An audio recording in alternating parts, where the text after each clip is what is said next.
அதுல ஒண்ணே இந்த காந்தி சிதம்பரம் பேசும்போது ஒரு மேட்ச் நடக்கும்போது அவர் ஆடணும், ஆடாட்டினா அவங்கள பி டீம் தானே சொல்லுவோம் அப்படிங்கிறாங்க. மேட்ச் நடத்துறோம், அதுல இறங்கி அவங்க ஆடணும், ஆடலைன்னா அவங்கள பி டீம் தானே சொல்லுவோம், பிஜேபியோட பி டீம்னு சொல்றாங்க. பிஜேபிக்கு எங்களுக்கும் ஒட்டு உறவு இல்லைன்னு நாங்களே சொல்லிட்டோம். இது பேசியாச்சு. எங்கள் பொதுச் செயலாளர் சொல்லிட்டாரு. நாங்கள் எதனால இந்த தேர்தலை புறக்கணிக்கிறோன்றதும் சொல்லிட்டோம். ரெண்டாவது, தேர்தல் முறையாக நடக்காது, தேர்தல் ஆணையம் கண்டுகொள்ளாது.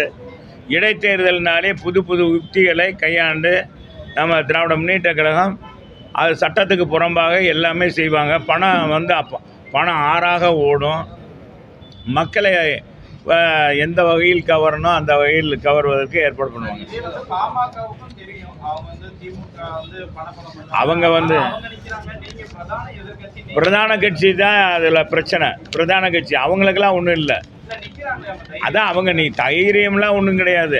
அவங்க ஓட்டு வங்கி எவ்வளோ இருக்குது, ஏன்னா இப்போ அவங்க அவங்க ஓட்டு எவ்வளோ நமக்கு இருக்குது அப்படின்னு தெரிஞ்சுக்கிறக்காக நிற்கிறாங்க, வேறு ஒன்றும் இல்லை. அவங்களுக்கே தெரியும் அது ஜெயிக்கிறோமோ ஜெயிக்கலையோ அப்படின்றது தெரியும். அவங்களோட ஓட்டு வங்கி எவ்வளோ இருக்குன்னு கண்டுபிடிக்கிறதுக்கு நிற்கிறாங்க.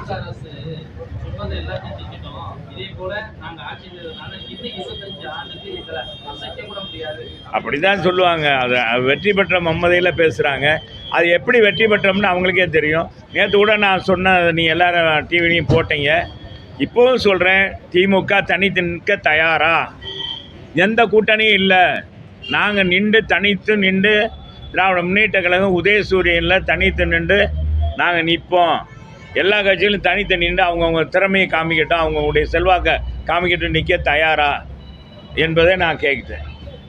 இப்போ இந்த 234 இன்னும் 25 வருஷம் சொல்கிற அமைச்சர்கிட்ட நான் கேட்குறது, அவங்கள்ட்ட கேட்குறதுலாம் இதே தான். உன்னே விட்டு மொத்தம் கேட்குறது என்னென்னா, நீங்கள் தனித்து நின்று மக்களை சந்திக்க தயாரா? உங்களுடைய சாதனையை சொல்லியிருக்கீங்க, நாங்கள் நிறையா சாதனை செஞ்சுருக்கோம், மக்களுக்கு செஞ்சுருக்கோம் அப்படின்னு சொல்கிறீங்க.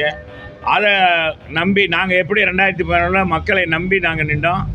2016 அம்மா அதே மாதிரி சட்டமன்ற தேர்தலில் 234 நின்றாங்க.